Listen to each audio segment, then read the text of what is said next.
निरवधि Bhubaneswar doctor Sushma Bhatnagar के 8 लेखों का संग्रह है, जिस पर उन्होंने पिछले 2 दशकों से शोध और अध्ययन किया है। पुस्तक की भूमिका का शीर्षक इस पुस्तक का सार संक्षेप है, गुण ना हिरानो, गुणगाहक हिरानो है।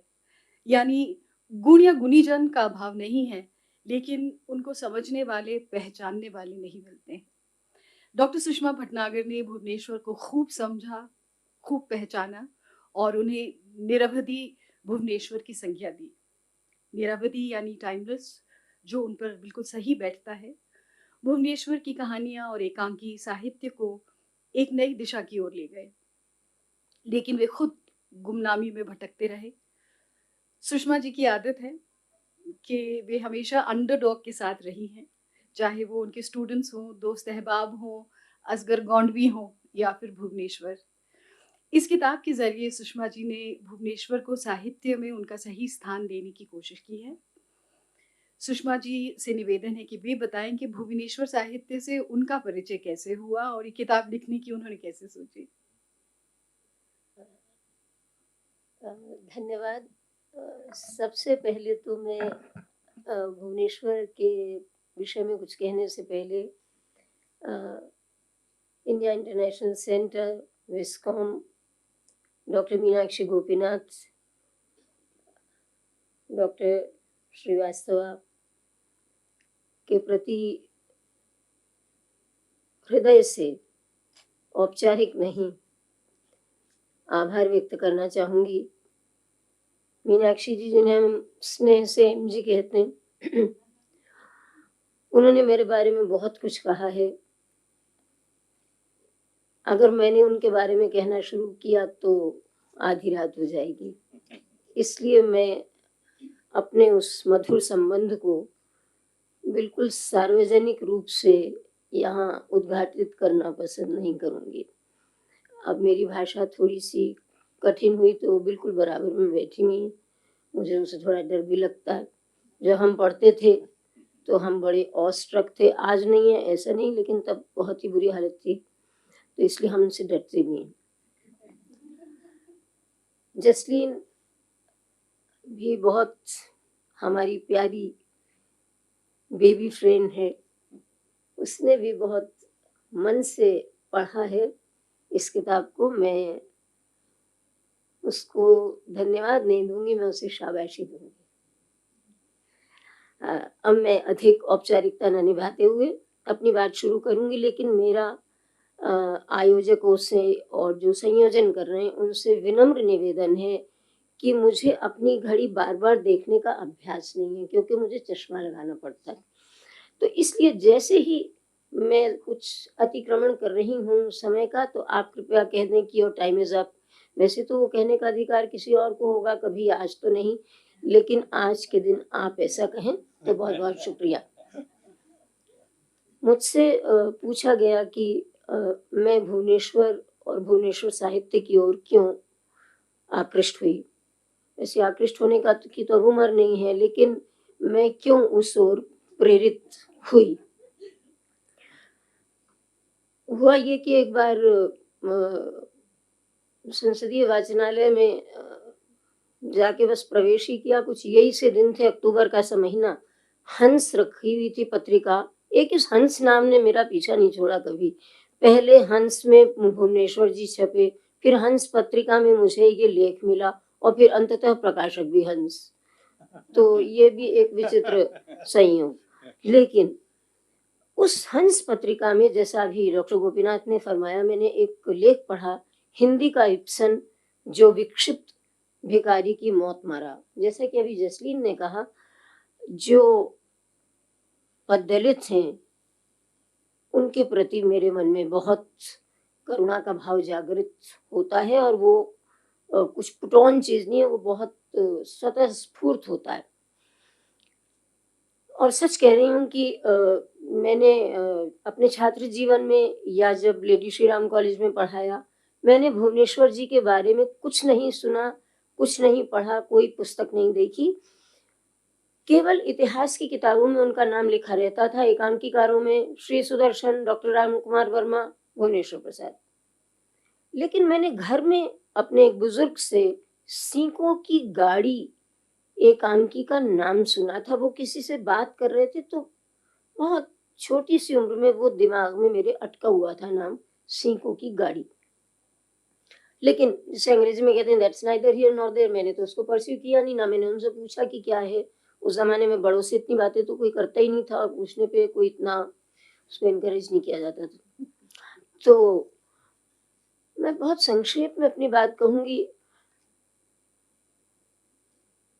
देखिए मैंने साहित्य में ही पढ़ा-लिखा, कुछ पढ़ाया भी, लेकिन मुझे ऐसा लगता है कि जो साहित्य पढ़ते हैं, उनका पहला दायित्व, उनका पहला कर्तव्य, उनका पहला फ़र्ज़ ये है कि वो उन साहित्यकारों और उस साहित्य को उजागर करने की कोशिश करें, जो कहीं अंधेरे में है। बड़ा अच्छा एक शेर का मिसरा है कि जहाँ रोशनी की कमी मिली, वहीं एक चिराग जला दिया। तो हम तो चिराग जलाने वाले हैं, वो पूरी की पूरी चाइना से जो लड़ियाँ आती हैं उधर तो उसकी तो हिम्मत नहीं, उम्र हो गई। तो मैंने अपने जो छोटा-सा प्रयास किया उसकी भूमिका ये है। अब बहुत-बहुत मैं वो तो कुछ ठीक नहीं। अब मैं सिर्फ़ भुवनेश्वर जी के बारे में बताऊँगी कि भुवनेश्वर प्रसाद का जीवन, सबसे पहले तो उनका जन्म ही अंधेरे में है। 2010 की भी तिथि बताई जाती है, 12 की भी। उन्होंने एक खत लिखा अष्ट जी को, उसमें 14 लिखा हुआ है। किसकी बात मानी जाए? उनका अंत इतना दर्दनाक, पुण्यतिथि मनाएँ और कब जयंती मनाएँ। हमने उनका एक कभी शताब्दी वर्ष मनाया, वही बहुत है। अभी बादल सरकार का शताब्दी वर्ष होने वाला है। ठीक है, लेकिन असली चीज़ है साहित्य को पढ़ना और उसे ले जाना। अ, भुवनेश्वर जी मुश्किल से 47 साल की उम्र में गुज़र गए और जैसे कि अभी डॉक्टर श्रीवास्तव साहब ने फरमाया, उनका बचपन अ, बहुत ही दुखद बीता और इसलिए 12 साल की उम्र तक वो किसी तरह से पलते रहे अपने चाचा-चाची के आश्रय में। लेकिन फिर उनके चाचा जी को प्लेग हो गया, वो गुज़र गए, उनकी चाची जी अपने मायके लौट गईं और फिर ये बालक बिल्कुल अकेला और चुप्पा हो गया और अपने कमरे में सिमट गया। और फिर 12 साल की उम्र से लेकर के समझिए कि कोई 20-21 साल तक की जो उम्र थी, उसमें उनका साथ दिया उनकी किताबों ने और उनके कुछ अच्छे टीचर्स ने। जैसे एक जौहरी साहब हैं उनके, कोई अंग्रेजी के टीचर, जिनको उन्होंने अपनी एक किताब डेडिकेट की थी, जिसका नाम उन्होंने रखा था, मेरे ख्याल में, वर्ड्स ऑफ पैसेज। लेकिन हिंदी भाषा में, देवनागरी में प्रॉब्लम ये है कि व और ब में सिर्फ एक तिरछी सी लकीर का, तो कहीं वर्ड्स लिखने में आया है, कहीं बर्ड्स, लेकिन बर्ड्स ऑफ पैसेज इंग्लिश है, वर्ड्स ऑफ पैसेज भुवनेश्वर है। तो इसलिए और उन्होंने अंग्रेजी पढ़ी, उन्होंने दर्शन पढ़ा, उन्होंने उर्दू की तरफ बहुत ज़्यादा रुझान था। उनके दोस्त बताते हैं कि उनको आधा दीवाने गालिब हिफ्ज़ था और सिर्फ रट नहीं रखा था, उसकी ऐसी व्याख्या करते थे और ऐसा दर्दीली आवाज़ में उसे गाते थे कि सड़क चलते लोग रुक जाते थे कि कौन गा रहा है। तो ये उनका किशोरावस्था बीती और फिर हुआ ये कि अ, उनके पिताजी की बड़ी एक समस्या हो गई, उन्होंने सरकारी नौकरी तो छोड़ दी थी, उन्होंने कुछ चूने का भट्टा लगाया, उसमें जिसे कहते हैं भट्टा बैठ गया और फिर एक और चीज़ का भी जिसका नाम लेना शाम के वक़्त ठीक नहीं, उसका भट्टा लगाया, उसमें भी बहुत ज़्यादा, तो वो भी अल्कोहलिक होके वो अलग हो गए।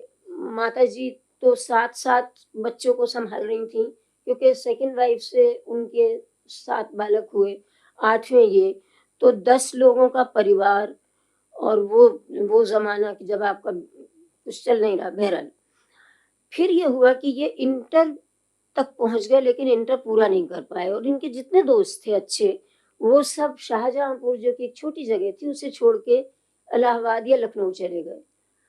अब उस ज़माने में तकल्लुफ़ के ज़माने नहीं थे कि मैं कहूँ कि अच्छा भई जसलीन तो फिर तुम कल आ जाना, ज़रा कोशिश करना 10 से 11 के बीच में आ जाओ, ऐसा नहीं था।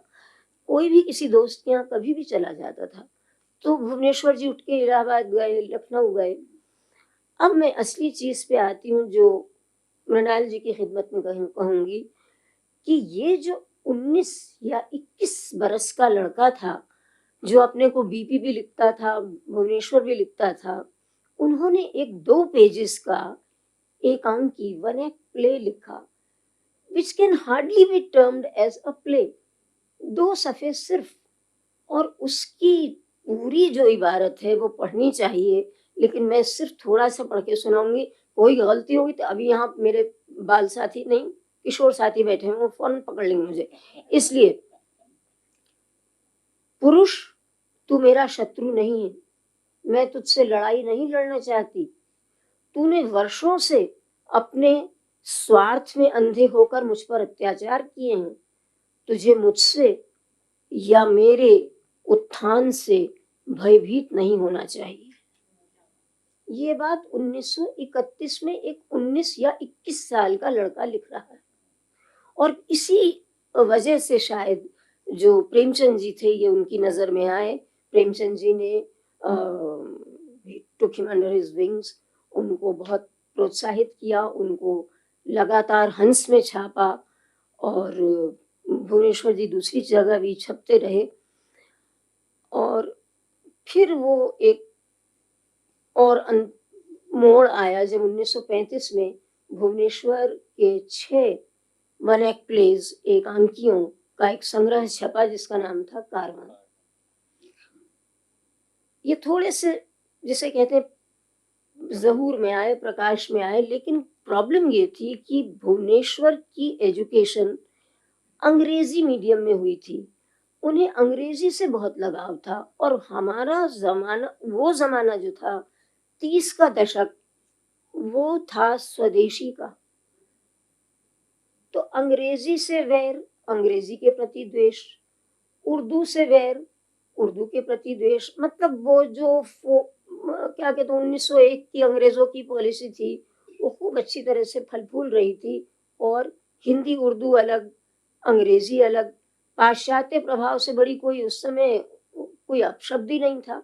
आज आप हर्बर्ट हर्बर्ट मार्केस की किसी कहानी को पढ़ें, उसकी नकल करके एक फोटोकॉपी छाप दें तो लोग कहते हैं कि क्या बात पैदा की है। आप उससे ज़रा पीछे चलें, अस्तित्ववाद के कितने ठप्पे लगाएगा ये तो हम ही जानते हैं, क्योंकि हमने पढ़ा उस ज़माने में। उस ज़माने में ऐसा नहीं था। Oscar Wilde, D.H.. लॉरेंस, इनकी जीबीएस, उनकी एक परछाई भी पड़ जाए तो जो व्यक्ति था वो टैबू हो जाता था। इसलिए इनका बड़ा मतलब नज़र में तो ये आ ही गए थे। वो कहते थे हमारे बुजुर्ग की नज़र में चढ़ना भी बुरा है और नज़र में गिरना भी बुरा है। ज़रा बीच-बीच में ही रहना चाहिए। तो ज़रा ज़्यादा नज़र में चढ़ गए, और बहुत छोटी-सी उम्र में चढ़ गए, और ज़माना इतना कंज़र्वेटिव। तो फिर एक लांछन का दौर शुरू हुआ कि विदेशी प्रभाव, ये वो। और हमारी तरफ एक कहावत चलती कि कुछ करनी और कुछ करंगत, ये भी कम अक्खड़ नहीं। इन्होंने निराला, इधर तो हुई प्रेमचंद जी का देहांत हुआ 8 अक्टूबर 1936 में, और इधर इन्हें ना जाने क्या सूझी कि नवंबर में इन्होंने एक लेख लिख डाला निराला जी के ऊपर, जिसमें अगर आप नीचे से पढ़ना शुरू करें तो निराला और प्रेमचंद जी की होगी तुलना। निराला जी तभी हमारी बेबी फ्रेंड बैठी हुई है प्रीति प्रजापति, निराला जी तभी धिक जीवन जो पाता ही आया है विरोध लिख के बैठे थे। उनके साथ खुद ये हो रहा था कि उनको किसी तरह से साहित्य से खदेड़ने का एक अभियान चल रहा था। उन्होंने देखा कि ये तो एक नई मुसीबत आने वाली है। उनको पहले से पता चल गया कि भुवनेश्वर ने आपके ऊपर इस तरह का एक पेजोरेटिव राइट कुछ लिखा है। अब उन्होंने खत लिख दिया कि अगर ये आपने छाप दिया तो मैं आपकी स्वतंत्र बुद्धि पर छोड़ता हूँ, लेकिन अगर मेरा उत्तर छप गया, ये शब्द गौर करने योग्य हैं कि अगर मेरा उत्तर छप गया तो साहित्य में भुवनेश्वर दागी होकर फिर शायद ही उभर सकें। थोड़ा बहुत ज्योतिष में रुचि है, ऐसा प्रेडिक्शन मैंने कहीं नहीं देखा। वाकई उसके बाद भुवनेश्वर उभर नहीं सके। उनके मित्र श्याम सिंह सेठ लिखते हैं कि भुवनेश्वर के विरुद्ध एक शीत युद्ध चल रहा था। पत्र पत्रिकाएं उनकी उपेक्षा कर रही थीं। संगोष्ठियों में वे बराबर बहिष्कृत हो रहे थे। वे केवल वे केवल अ, अपने मित्रों की सहायता पर निर्भर थे। आप कल्पना कीजिए, दिन में 3 बार नहीं तो 2 बार या 1 बार तो कोई खाना खाता है। ऊपर से नीचे पहनने के कुछ कपड़े भी चाहिए होते हैं, और वो ज़माना पत्र पत्रिकाएं क्या दे देती होंगी। अभी श्रीवास्तव साहब ने फरमाया कि क्या ऐसा क्या मिल जाता होगा, तो वो हुआ। लेकिन जिस चीज ने, आपने अभी सवाल किया था आपने किया था कि किस चीज ने सबसे ज्यादा प्रभावित किया, मुझे जिस चीज ने प्रभावित किया, बल्कि कहीं अभिभूत किया, कि कोई व्यक्ति किसी बागीचे की बेंच पे बैठकर, कोई व्यक्ति किसी खाली रेलवे की गाड़ी के कंपार्टमेंट में बैठकर या प्लेटफॉर्म पे बैठकर मांगे हुए रद्दी के अखबारों पर ऐसी कृतियां लिख रहा है। हाँ, वो, और आखिर के दिनों में तो उनकी बुरी हालत थी, मैंने बताया था आपको। तो मेरे पास अब सिर्फ 3 मिनट है, इसलिए अब मैं इसको वाइंड अप करती हूँ। इस चीज ने मुझे सबसे ज्यादा प्रभावित किया। लेकिन आप देखिए, जीनियस और टैलेंट में क्या फर्क है। जीनियस वही करता है जो उसे करने का मन होता है। टैलेंट वो करता है जो वो कर पाता है गिवन द सर्कमस्टेंसेस। भुवनेश्वर ने वो किया जो उन्हें करना चाहिए था, जिसके लिए वो पैदा हुए थे। उन्होंने जो स्त्री पुरुष संबंध है उसके ऊपर सबसे नई और अलग बातें कहीं उस जमाने में। ये कोई क्लासरूम नहीं है, इसलिए मैं प्लीज यहाँ पे ये दुस्साहस नहीं करूंगी कि मैं व्याख्या करूं उन सब की। उन्होंने स्त्री पुरुष संबंध पे लिखा। उन्होंने हर तरह के जो हमारे ढकोसले हैं, ढोंग हैं, स्वांग हैं, उनका विरोध किया। मुंशी प्रेमचंद ने लिखा कि हमारे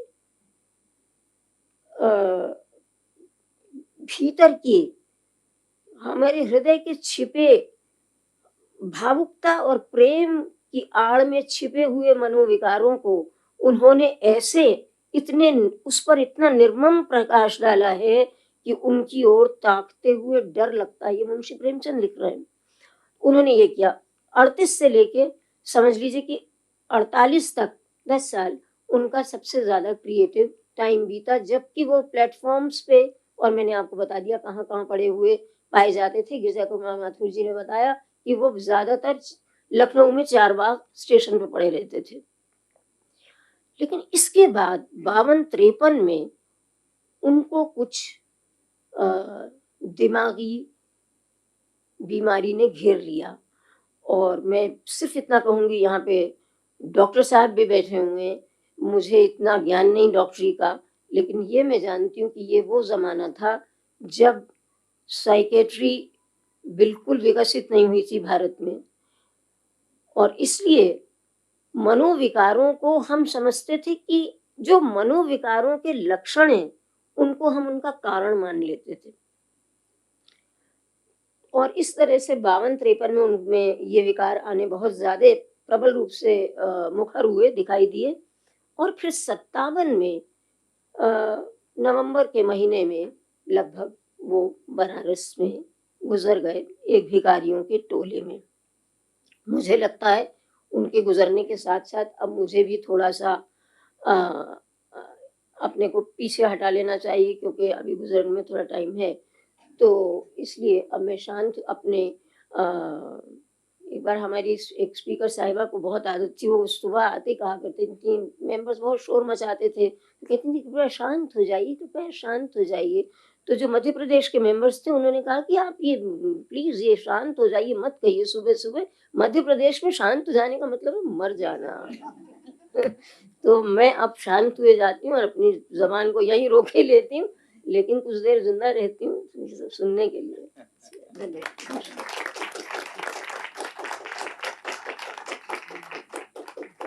सुषमा जी ने निराला कांड के बारे में बात बताई, निराला विवाद, निराला जो इवेंट था उसकी बात कही। लेकिन आयरनी देखिए कि निराला का नाम आता है तो भुवनेश्वर का नाम ज़रूर आता है और भुवनेश्वर का नाम आता है तो उनका ज़रूर आता है। और आपने बीच में बात कही कि उनकी सेंटिनरी मनाई गई तो वो निराला हॉल में मनाई गई। तो ये चीज़ें एक साथ जुड़ी रहती हैं। आपने उनके जो उनकी दिमागी हालत हो गई थी उसके बारे में बात की तो मुझे शेर याद आया, शायद कृष्ण बिहारी नूर का है, कभी जुनूँ तो कभी आगही की कैद में हूँ, मैं अपने ज़हन की आवारगी की कैद में हूँ। आपने स्त्री विमर्श की बात की तो जैसे आपने कहा कि वे पहले लेखक थे जिन्होंने स्त्री पुरुष का जो संबंध है उसके बारे में बड़ी संवेदनशीलता से बात की।